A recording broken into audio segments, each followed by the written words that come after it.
اعوذ باللہ من الشیطان الرجیم بسم اللہ الرحمن الرحیم۔ عزیز طالب علموں، آج ہم الدرس الاول با میں دوسرا اور تیسرا سوال پڑھیں گے۔ آپ سب اپنی کتابیں کھول کر الدرس الاول با میں دوسرے سوال پر نظر ڈالیں۔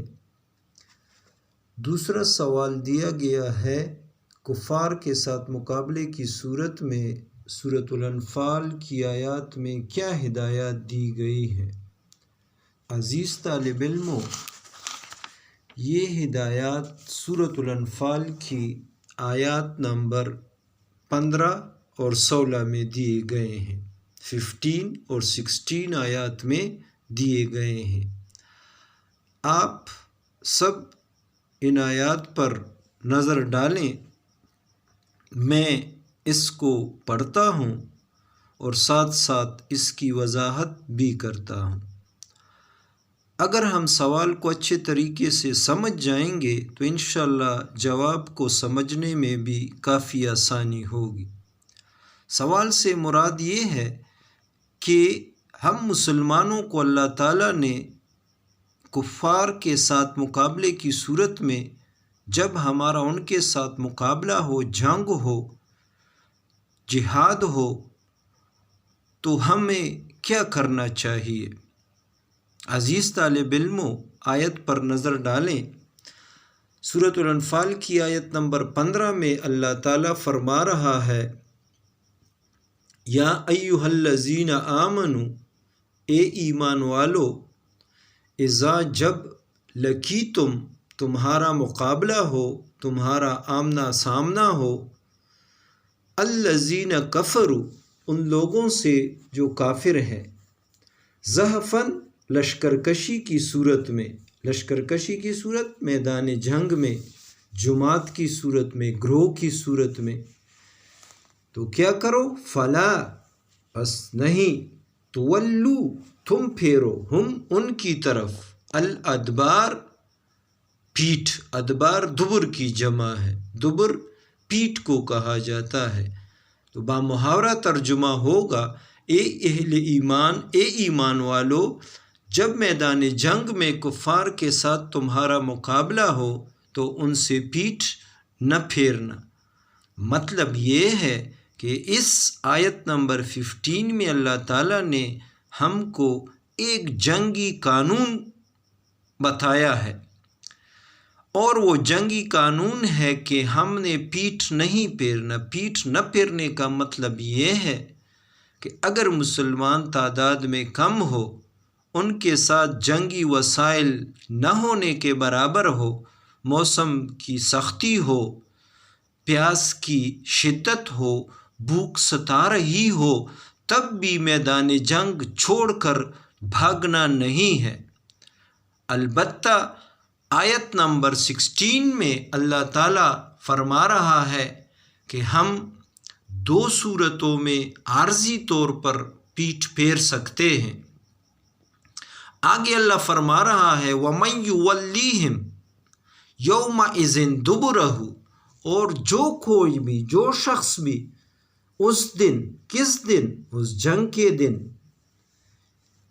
دبرہ، اپنی پیٹھ پھیرے گا، الا، سوائے ان صورتوں کے۔ آگے ہمیں دو صورتیں دی گئی ہیں، دونوں صورتیں آپ کے سامنے، میں نے ان کو بلاک میں بند کیا ہے، آپ بھی اس پر نظر ڈالیں۔ پہلی صورت ہے متحرفا للقتال، متحرف کا مطلب یہ حرکت سے ہے، حرکت کرنا، للقتال، قتال قرآن میں یہاں پر بھی جنگ کے لیے استعمال ہوا ہے، متحرفا للقتال یعنی جنگی چال کے طور پر، کوئی بھی جنگی چال چلنے کے لیے ہم اپنی پیٹھ پھیر سکتے ہیں، لیکن تھوڑی دیر کے لیے۔ یہ عارضی صورتیں ہیں، مستقل صورت نہیں ہے۔ مستقل صورتیں دو ہیں، یا تو مسلمان جنگ جیت کر واپس آئے گا اور غازی کہلائے گا، اور یا میدان جنگ میں شہید ہوگا۔ تو پہلی صورت یہاں کیا ہو گئی؟ عارضی صورت، جنگی چال۔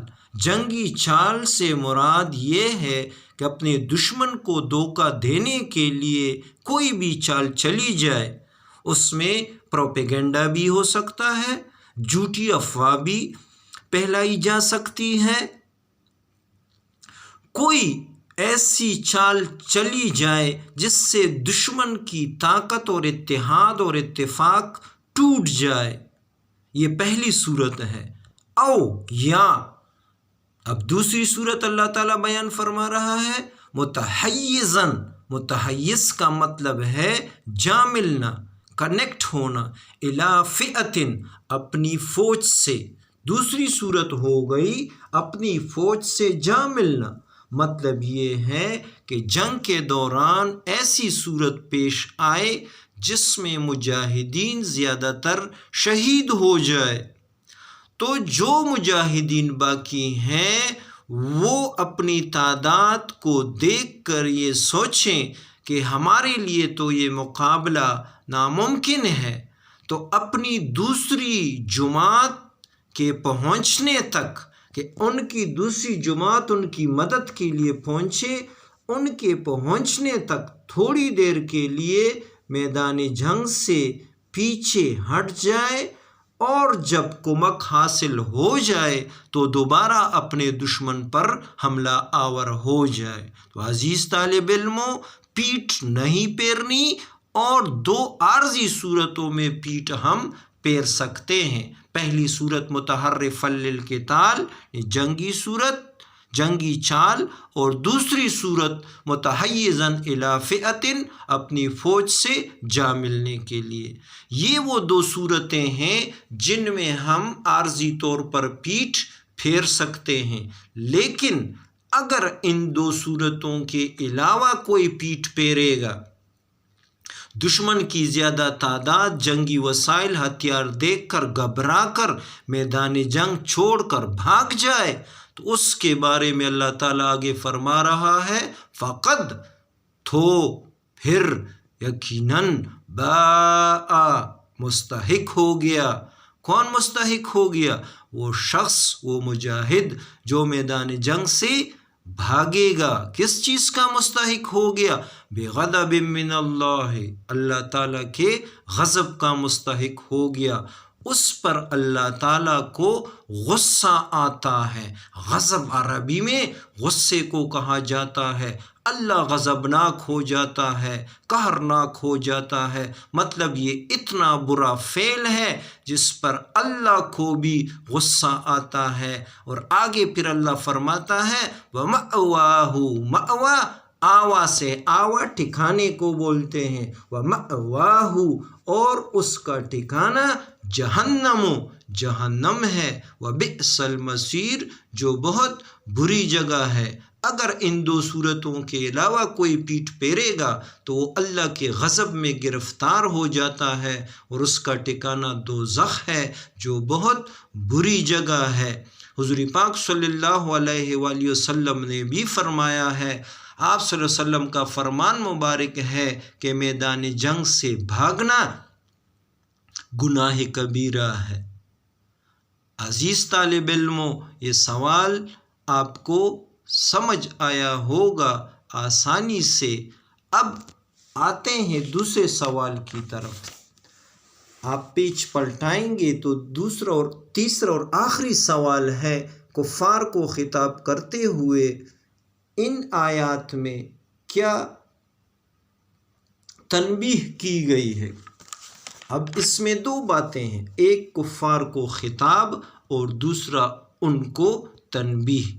یہ آپ عزیز طالب علموں صفحہ نمبر 5 کے بالکل آخری آیات پر دیکھیں، یہ سوال آیت نمبر 19 سے لیا گیا ہے۔ اس آیت میں اسی سے ریلیٹڈ آیت ہے، اس میں اللہ تعالیٰ فرماتا ہے، ان تستفتحوا، اگر تم فتح چاہتے، کن پر فتح چاہتے ہو؟ مسلمانوں پر۔